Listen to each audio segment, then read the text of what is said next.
next time we have some music. Thank you so much for coming. And as I said at the beginning, today is the first day of Hanukkah, the Festival of Lights. It starts today and it continues until sundown on December 10th. So, this is a holy season for millions and millions around the world, many of whom are looking for light in a landscape which has grown dark. We can all see, we can all read the news, we can all just see what's going on. Sometimes we feel dark, uncertainty about the future, regional conflicts, environmental fears, global issues, local issues, personal issues. Sometimes we just feel surrounded by the dark. We need this holiday season to remind us that the light happens, that the light will always return, and miracles can happen. So at this time each year, Jews around the world tell the story of the Hanukkah miracle, the miracle of the light. I told it before, but it's a wonderful story. There are two ways to look at this story. Actually, there are more than two ways. But there are two ways I want to talk about to look at this story. But first, let me tell it to you in a brief form. In the 2nd century BCE, the land now called Israel was part of the Syrian Greek Empire. The Jewish people were subject to King Antiochus IV, a despot and a tyrant who was determined to stamp out all Jewish practice and Jewish custom. Do y'all know this story? Yes, he was determined to just eradicate Judaism from the face of the planet. He wanted to impose a common religion throughout his empire. He destroyed the temple. He refused to permit observance of Jewish practices and customs. So a Jewish rebellion crystallized around a leader named Judah Maccabee, or Judah the Strong. It was not a large force. It was basically a few hundred guys up in the hills.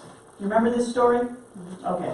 However, although Antiochus sent tens of thousands of soldiers, what happened? The much smaller force defeated him. This was the first Hanukkah miracle. A small force dedicated to living out its right to live as it wanted, to worship as it wanted, defeated the much larger force. That was the first miracle. The second miracle, and the miracle that is memorialized every Hanukkah, unfolded when the Maccabees returned to the temple, which Antiochus had defiled. He had trashed it, he had taken the menorah, he had taken all the icons, and just defiled them and thrown them on the ground. They had cleared out the idols. So because the gold menorah had been stolen by the Syrians, the returning Jews made one of cheaper metal. However, what happened? When they started to light it, what happened? They had to have purified oil. Antiochus had gotten rid of all the oil. They could only find one. They could find one container of purified oil that still had the seal on it where they needed 8. But what did they do instead? They lit it nonetheless. And the miracle of Hanukkah, the primary miracle of Hanukkah, is that it continued to burn for 8 days. And it was only enough oil for 1 day. Now, that's why every year Jews around the world will light the Hanukkah candles. Now, we talked at the beginning that we call this a menorah. But it's not a menorah. Who knows what this is called? No, it's not a... No, that's a good guess, though. It's a Hanukkah. And the difference between this and a menorah is a menorah has 7 candles. And the Hanukkah has 9. And this candle here is called the shamash. And the reason it's not lit now is because Hanukkah is a festival that is celebrated at night. And so at sundown, Jews will light the shamash, starting at sundown tonight, and then going from the right to the left, they will light this candle. Then tomorrow that one, going all the way across. Always lighting it from the shamash. You never use one candle to light the other. And that's how the tradition works. And that's when they kept going, light the candle. Like, no, we can't light the candle. We don't light the candle during the day.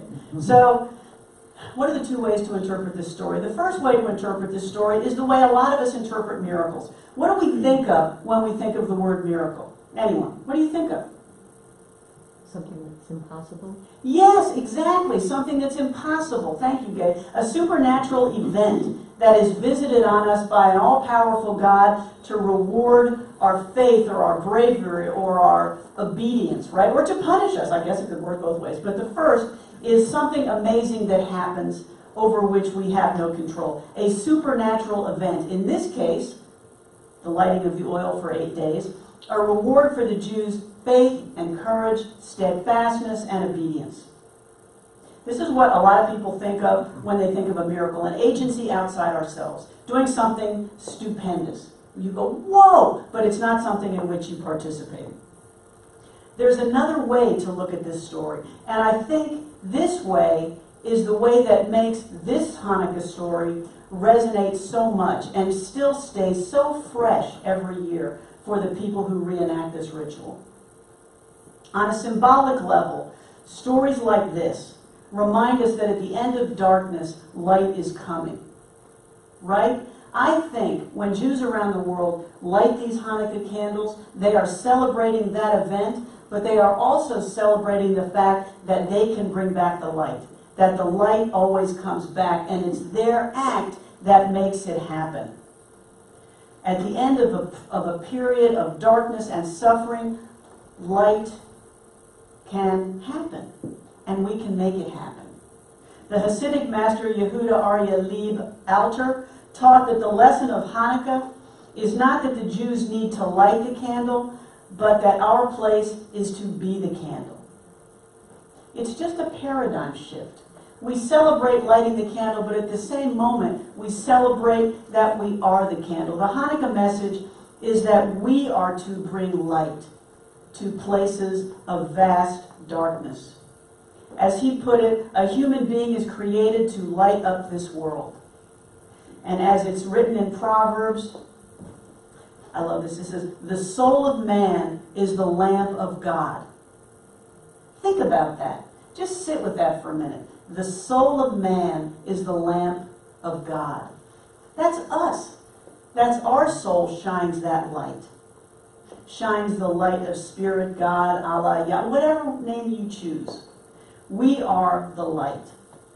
It means that ultimately our task is not just to light candles, but it's to be candles. Lighting darkness wherever we can, wherever we are. That includes our own worlds.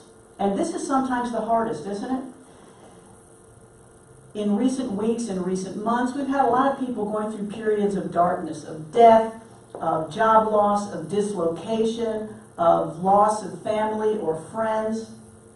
I've seen many friends and family with just a dark cloud, right? You ask people how they are and they go, I'm fine. And you can tell from their face that they're anything but fine. I used to have a boss, you would say, how are you? And he would say, well, I can sit up and take nutrition. Oh my God. Okay, I guess that's good. Yeah. But it doesn't really communicate the transcendental joy that is at his core, right? So sometimes when we go up to people and we say, how are you? They go, I'm fine. And you just say, oh my gosh, I'm not fine. But that's what we can be for each other. We can bring that light to each other. We can remind each other that even in times when all you can do is sit up and take nutrition, there is still a light that shines in you that just is there, waiting to be unpacked. As Michael Strasfeld writes, in lighting our menorah, we ignite the flame in our souls, the spark that cannot be extinguished, that will not burn for 8 days, but for eternity. So what does this tell us? What is this lesson we can take from this Jewish festival of lights? We are not passive observers of divine action in our life, are we? What do we think? What do we know? We know that we are co-creators. When we commit our love, our energy, our best minds, our biggest hearts, without fear, to being the light in dark places, that is when miracles can unfold. And it's all us. We are miracle makers. It's just our decision to be that. Look at what the Maccabees did. They didn't sit back and ask God to eliminate the Syrians, right? They're over there, take them out. No, what they did is they went forward. 100 guys, 10,000 Syrians, I don't know the numbers, but just go with me. They stepped out in faith, and it made a difference. With the oil, they didn't look at the empty menorah and go, blam, please light it. No, they lit the first candle. I read an article of one observer who said the miracle is not that the oil burned for 8 days, but the miracle is that they lit the first one, knowing that it would burn for 8 days. Why didn't they just wait until they had more oil? Why didn't they just wait till they had 8 purified? Well, we know this is going to work because we're going to wire it so that we have 8. No. They said we can just light the first one. and it will continue to burn. Look at how your paradigm shift enables these miracles to happen. Perhaps a miracle is not a big show put on for us to inspire belief or to inspire fear. Perhaps a miracle is those moments when we decide without fear and with certainty of who we are to act in accordance with that and let the power of the universe flow and create miracles for us. So some of you may be familiar with A Course in Miracles. I talk about it a lot. I really do like A Course in Miracles. This work has a different view of a miracle. It's in the title, right? Their view challenges us to participate as miracle makers, reflecting the truth that is us, as perfect and beloved children of spirit. Not even children of spirit, because that kind of implies a separation. Manifestations of spirit, beings of spirit. Spirit, Melanieing, Sydneying, Judying. That's who we are. Appalling. Pauline, yes. I should have said that first. Yes, I should have said that first. The Course teaches that for us, beings of love, a miracle is a shift in perception from fear to what? To love. That's all it is. It's a shift in perception from fear to love, from what is unreal to what is real. The premise of the Course, and I love this, is written in the introduction. It goes, nothing real can be threatened. Nothing unreal exists. Herein lies the peace of God. How powerful is that? You know how Brian Perry put stuff on the back of his SUV? I think he should write that. Nothing real can be threatened. Nothing unreal exists. Don't you just feel a load lifted off you? All the burdens we carry, all the fears we drag around like a bag of rocks. It's like, no, it's imaginary. What is true is love. The peace of God comes in knowing what is real, and that is love. That is it. That is the lesson. And somebody stands up here 52 weeks a year and tells you that. In whatever language, whatever imagery, whatever cultural currency is coming from that person's mouth. But that's it. We can all do that because that's what we are.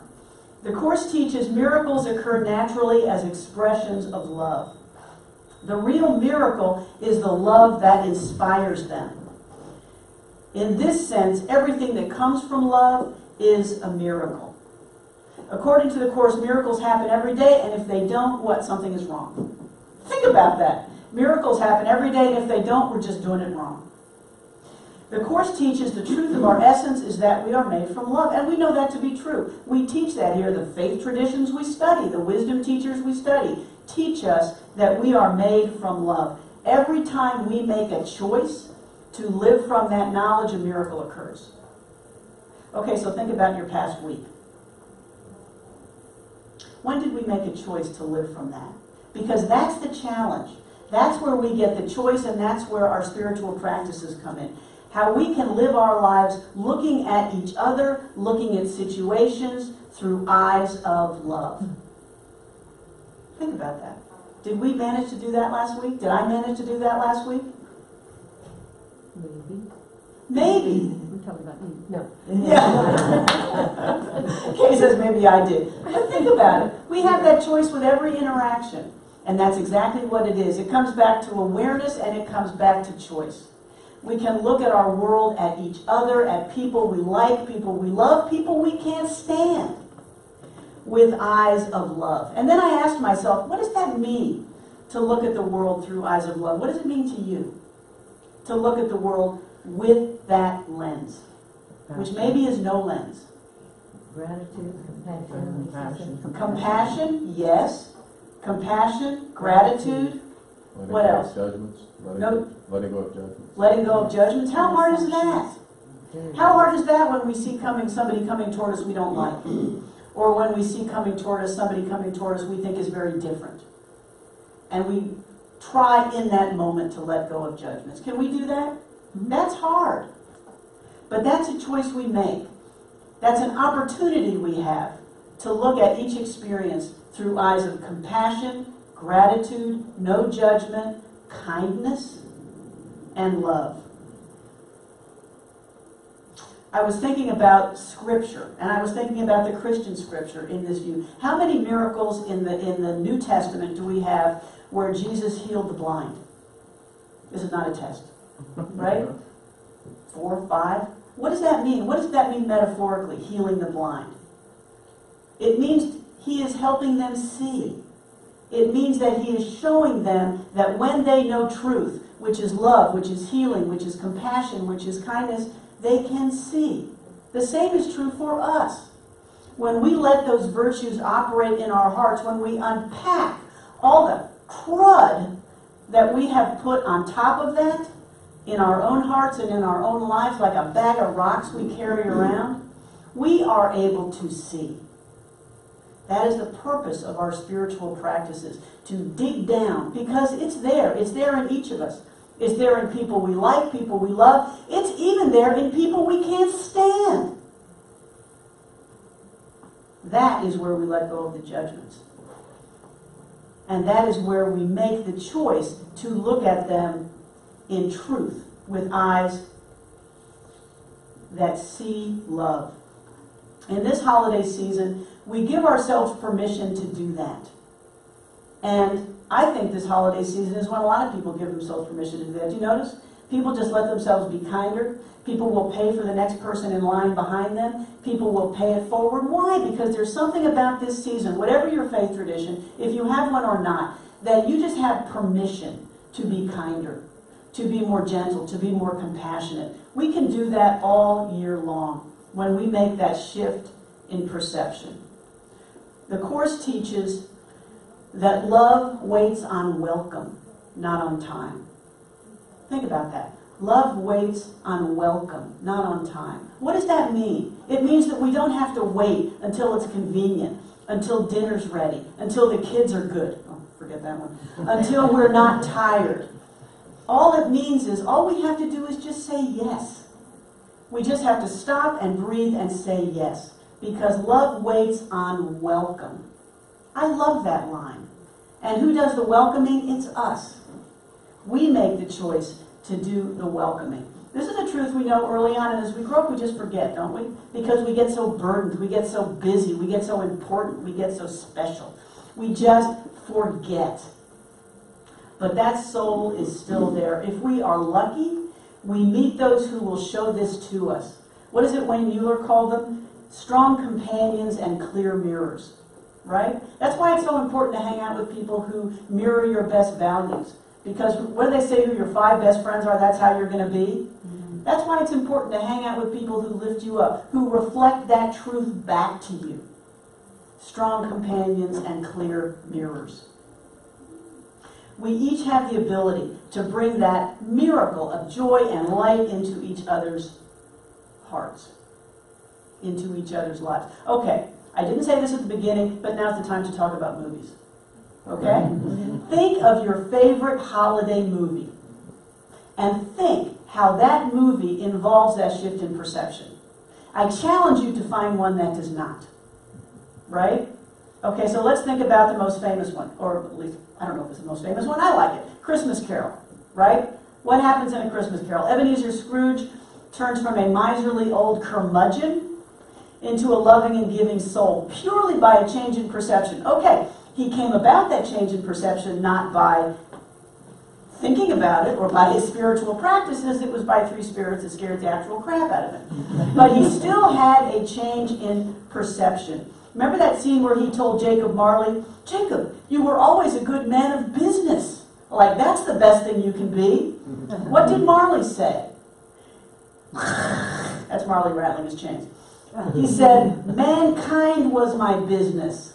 The common welfare was my business. Charity, mercy, forbearance, benevolence were all my business. The dealings of my trade were but a drop of water in the comprehensive ocean of my business." Think about that. How many of us are so caught up in our business, whether it's our job, whatever, that we forget that it is but a drop of water in the ocean of what is our business. He saw life differently. Okay, what about that other classic, It's a Wonderful Life? Great movie, I hear it's playing. Okay, so here's George Bailey. He thinks his life is small and meaningless. He'd given up his dreams. He was trapped in this small town. He feels small and insignificant. He sees all these other people who are way more important. Has anybody ever fallen into that trap? The trap of, oh, my insignificant life, if I wasn't surrounded by all these people demanding things, all this stuff, I'd be really important. I'd be making a mark. I'd be on CNN, right? That's George Bailey thinking today. He decides to commit suicide. Okay, and an unlikely angel is sent to show him the truth of who he is and to show him what he means to others. So what does he do? He has a paradigm shift. He realizes the gift that he has been given and the gift that he is to others and the loving connection he has. Can anybody, okay, now you have 5 minutes. Has anybody thought of a wonderful, heartwarming holiday movie where there has not been this kind of shift? No? Okay. As we say in the law, sic probo. Thus I prove my point is made.